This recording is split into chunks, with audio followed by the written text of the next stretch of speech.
За тэгээд одоо ивнэгдээд тэгэл одоо бүгдээрээ л ингээл учир даргыгаа дэмжээл юудаас ямар ч асуудалгүй явсан.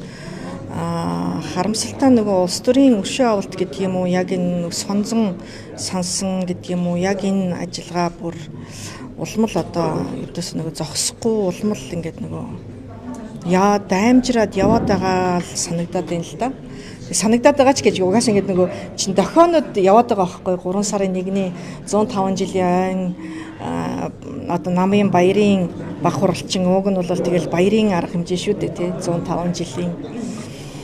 Тэгээд тэрэн дээрээ тэгээд шүүхээр гин буруутан тогтоогдоггүй байхад одоо намаас хөлөө гэж одоо ийм болчимгүй мэдээлэл хийгээд явсан нь. За эргээд нөгөө ерөнхийлөгчийн одоо өргөн барьсан хуулийн ч гэсэн цаад агуулгаараа бол яг магадгүй одоо жагсаалтаар сонгогдсон гишүүд удаа дараа ёс зүйн одоо зөрчил гаргасан бол намынхаа одоо баг хурлаар тий удирдах зөвлөлөөр баг хурлаар намаас татах одоо энэ одоо саналыг гаргаж болно гэдг нь өөрөө эргээд ёс зүйн ноцтой зөрчил гэдэг нь өөрөө намын дүрмээр намынхаа бодлогыг одоо дагсангүй намын одоо юу гэдгийг сөрөг мэдээллийг хамгаалсангүй төрийн одоо бодлогыг шүүмжиллээ ер нь олон юм ярьлаа гэдэг чинь бол өөрөө нөгөө намын ёс зүйгээр ч гэсэн ер нь бол дүгнэгдэхээр байгаа байхгүй.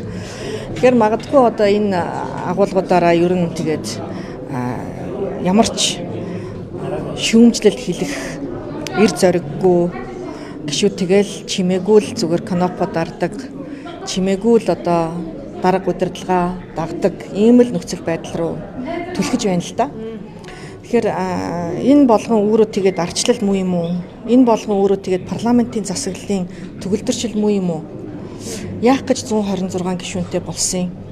Яах гэж нийгмийн бүлгийн одоо төлөөллүүдийг олноор оруулах гэсэн? Яах гэж одоо гендерийн тэгш байдлыг одоо хангая гэсэн? Яах гэж одоо санал одоо шийдвэр 76 гишүүнтэй байхад цөөхөн хитгэн хүмүүс дохиураар одоо шийдвэр гаргаад байна. Ямар ч одоо мэтгэлцээ болохгүй байна гэж ярьж тухай үед үндсэн хуулийн нэмэлт өөрчлөлтийг хүртэл хийсэн тий.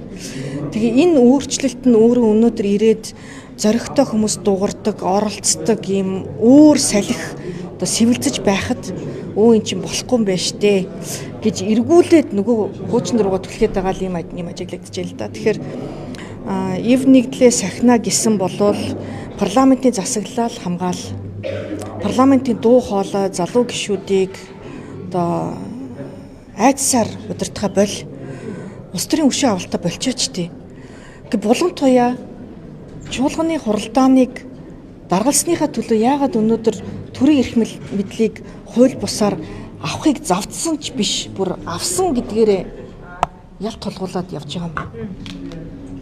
Үндсэн хуулийн цэцгийн шийдвэр яаж гарсан бэ гэдгийг бүгдээрээ мэдж байгаа. Үндсэн хуулийн цэцгийн дүгнэлтийг ариун зай чи дүгнэхгүй гэж хэлсэн. Тийм үнэн би дүгнэхгүй гэхдээ түүх дүгнэ. Хизээ нэгэн цагт одоо дүгнэх хүмүүс ч гарч ирнэ. Хизээ нэгэн цагт түүхийн цагаан хуудсууд дээр чи хараар бичигдээд үлдчихэж байгаа шүү дээ.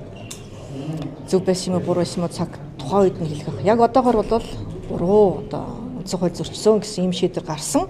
За түүгээрээ бид нар улс төрийн одоо хариуцлагыг булган туяад өрүүлж булган туяаг улсын их хурлын дэд даргаас нь одоо чөлөөлсөн. Гэтэл одоо бол тагнуулын ерхий газраас хэрэг үүсгэж төрийн эрх мэдлийг хууль бусаар авсан гэсэн ийм одоо хэрэг ялт тулгаж байгаа нь өөрөө эргээд төрийн эрх мэдэл нэгдүгээрт үндсэн хуулиар хүнд байдгийг үндсэн хуулиа уншсан байлгүй дээ.